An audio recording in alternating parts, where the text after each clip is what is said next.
Guys, congratulations on the movie. I had a great time with it. It absolutely lived up to expectations, a decade of expectations. Um, but Jared, I want to start with you because you said that whilst making the first, you were already thinking about what a sequel would look like. So I just want to know, considering how rich this world is, how come it has taken another decade to land with us? I get asked this question a lot. It's a couple things. One, as we were finishing up on the first Zootropolis, Byron and I, my directing partner, we I think 100% knew it's such a fun, rich world. It kind of felt like no matter where you put a camera, there's a story to be told, and there's animals to discover and new neighborhoods to find.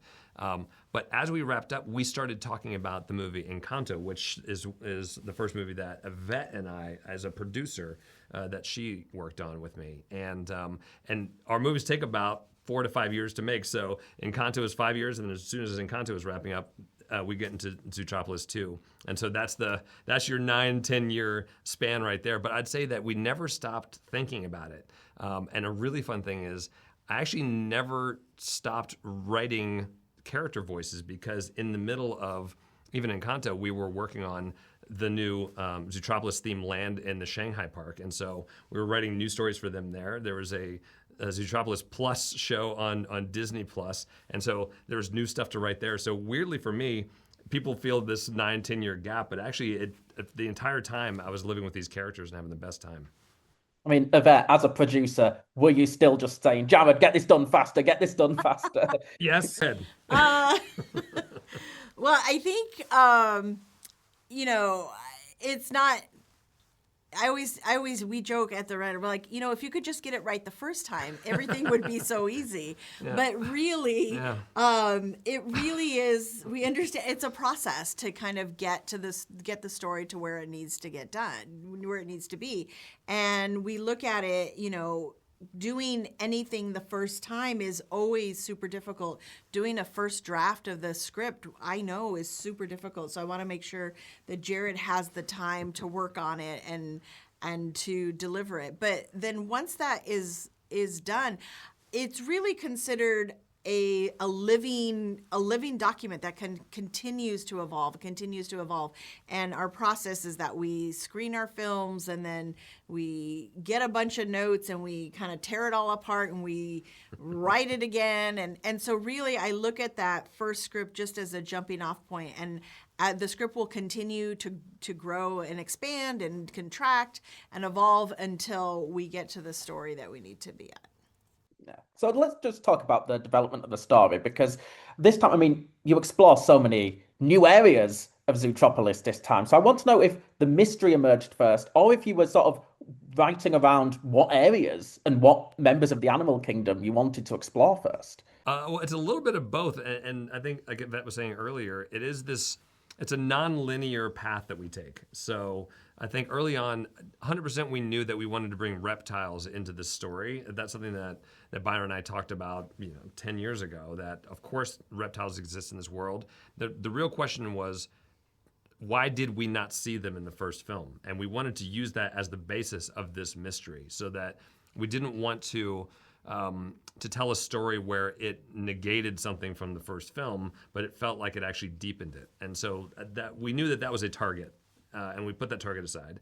And we said, but the Judy and Nick relationship is what I think so many people fell in love with, and what resonated for folks, as did it for us as well. And so really put a lot of focus into what is their story moving forward. There's not a whole lot of sequels to buddy cop stories, because usually what happens is you have these opposites that they come together, and then they're friends, and then there's not a whole lot else to do with them. And so that was also a challenge. So figuring out and leaning into the fact that the first movie, they had 48 hours to solve a case. And so, okay, well, they only know each other for 48 hours.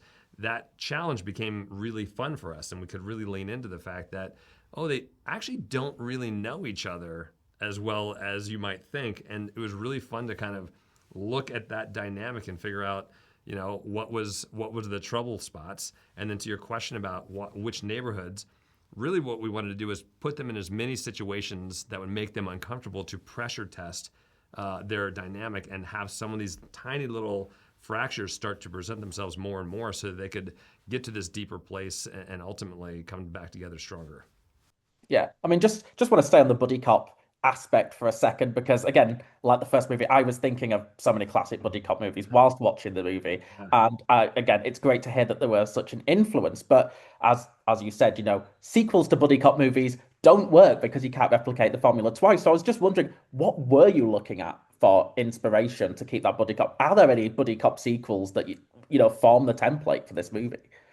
I mean, to your point, there's really not many. I'd say that we definitely looked at movies, continuation stories that resonated for us. I think Toy Story was very helpful because Toy Story 1 is a masterpiece. I love Toy Story 2. How did they achieve that? How did they make that relationship continue, get stronger?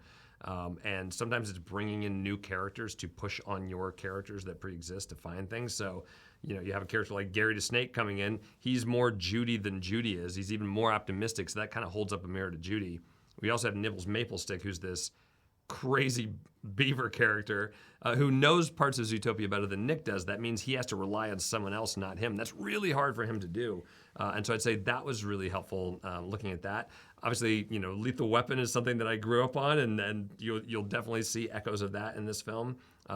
Even something like Empire Strikes Back or Dark Knight, looking from Batman Begins to Dark Knight, looking at as many stories that it felt like the sequel improved upon the first, or at least felt like it was in the same ballpark. Really trying to figure out why those things succeeded for us. Why did those resonate?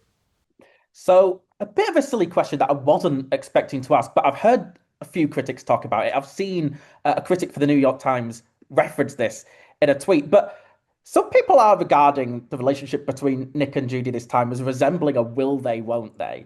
So is this just fans and film critics reading into a close friendship, or is there something to that idea? We're currently on camera being recorded, right? Yvette, you want to take this one? Well, what I love about, even just talking about continuing the story, it really is about their relationship of Judy and Nick and kind of how their relationship evolves and how, as Jared mentioned, in the first film, they were only together for 48 hours. And if you think of that in that's 2 days, which is minimal. And so what I love about what, our Jared and Byron did with this, what we all did with this story was really kind of really focus on their relationship. And so, and how they are getting to know each other and how they are,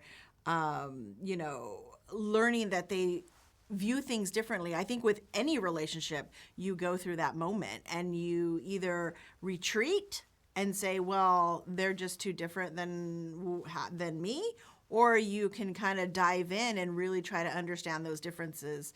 As for the will they, won't they, I think that I look at them more as just two friends who are really trying to understand what their relationship is and where it might lead. But I will say, I love that people like to read into that relationship. I think there's something about the fact that they do have this undeniable chemistry that's really fun.